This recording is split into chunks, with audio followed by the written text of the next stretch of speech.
95% завершенной программы переселения. Таков результат региона на сегодняшний день. Практически все сделано за 2 года. В 2015-м план был выполнен лишь на 5%. Более 7450 человек уже удалось переселить. Еще около 1000 ждут ключей от новых квартир. По ним решаются различные процессуальные вопросы. От выкупа помещений до кадастровой оценки земли. Оставшиеся 5% от плана – недоработки нескольких районов. Есть 16 домов, поставленных фондом на контроль качества. 9 из них в Печоре. Там пока самая сложная ситуация по объему нареканий к строителям, связанная с недостатками помещений. Еще в 2015 году на подрядную организацию, занимавшуюся строительством, было заведено уголовное дело. Тогда незавершенные объекты перешли в собственность администрации.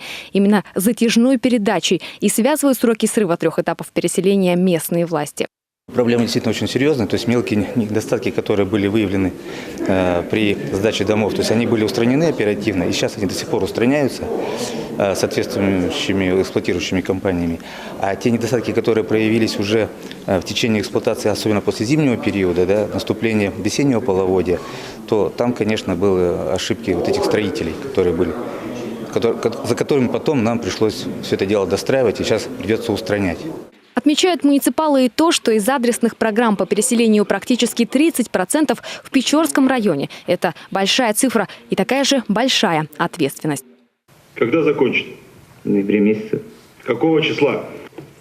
30 ноября. Не радует ситуация еще в 2 районах – Кайгородском и Карткировском. В недостройке оба обвиняют подрядные организации. Проблема в Кайгородском, как уверяют местные власти, еще и в вовлечении районных средств на подведение коммуникаций к новым домам. Их в местном бюджете не хватает. Однако это, уверен глава, связано с неправильно выбранными местами под застройку. Результат работы каждого из районов он оценит лично.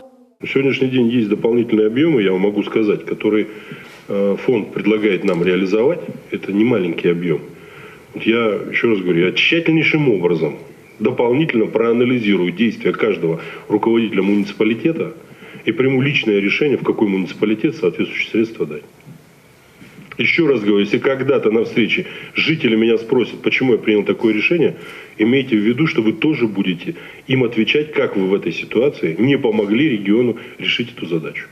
А многие квартиры в новых домах для переселенцев в Карткировском районе уже выставляются на продажу. Причина в том, что жить некоторые люди хотят в частных домах. Этот факт, отметил глава, следует проверить и проанализировать, чтобы в следующей программе переселения, возможно, вместо новых квартир желающим гражданам выделить землю под застройку своего жилища.